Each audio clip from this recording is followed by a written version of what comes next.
As your group has a chance to complete a perfect homestand and go into the All-Star break with some momentum, what would it mean to your group having done that, considering where you were coming into it? I think it would be huge. We talk about it all season long, regardless what point of the season we're at or how things are going. You got to protect home court. It's what good teams do, and I thought that we've come out and played a little bit better basketball over these stretch. With Utah, we kind of had our ups and downs in that game, and even last game against Milwaukee, things kind of weren't going our way in the first half, but I thought our process was right. We didn't make a lot of shots, but the ball was moving. I think we held them to 50 points or 54 points or something like that, which is, that's where we want to be on the defensive end. So, getting back to our identity and doing what we do. What's the hardest part about this last game before the break?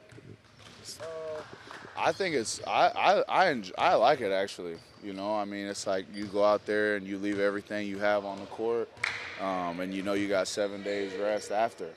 So it's one of them things where it's like it's not time to check out. It's time to give even more because you don't have to get on a plane after or prepare for another team in 2 days. So it's a freeing feeling knowing that you can leave it all out there.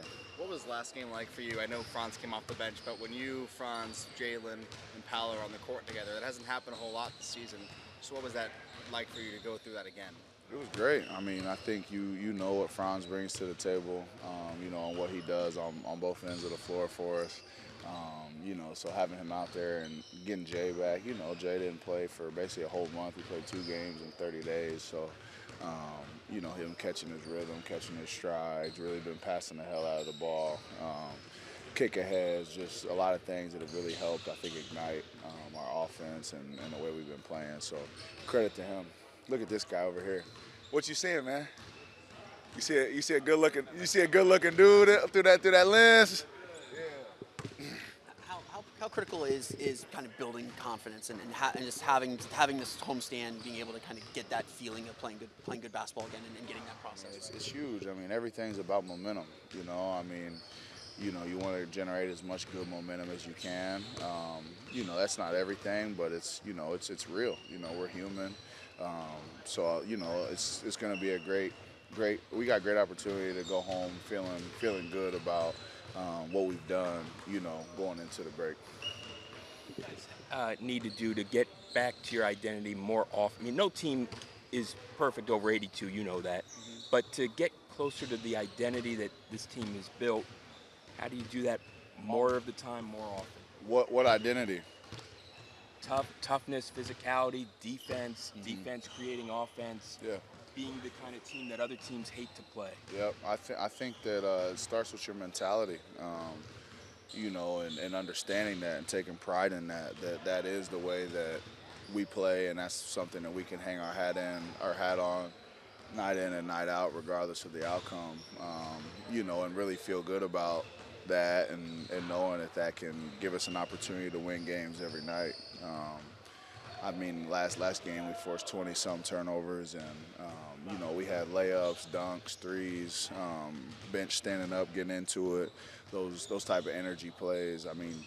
Think about just some of Jalen's blocks, Noah Penda diving on the floor, offensive rebounds at the rim. Like any way we can generate extra possessions is just gives life to our team. So I think it starts there. How difficult is it to keep that identity when shots aren't dropping the way you guys are accustomed to seeing them drop? I don't think that is. That's how the game goes. Every guy goes through it. You have courses of the season where you shoot the ball fantastic, and courses of the season when you don't. That's why numbers are how they are, and they fluctuate and move throughout the season. So it's really nothing to put time and energy worrying about. Just come in here, put the work in, trust your work, and all that stuff will work itself out. How do you approach the kind of? I know we got the game tonight first, but how do you approach the time after the All-Star break? Is it like a sprint to the finish, or what's kind of the dividing line of that All-Star break to gearing up for the playoffs? No doubt about it. I think that you got to come back with a different type of mindset. I think after the break, like you'll see a lot of different things. You'll see contending teams like really hitting their stride and playing well. You'll see tanking teams or teams that, you know, have guys in and out of the lineup. New guys are getting opportunities who are trying to play for contracts and play for opportunity to extend their careers in this league. So it's a different time, you know, and you have to approach it as such. You know, every night is very meaningful, and you know, we'll be playing some meaningful basketball down the stretch of it for sure.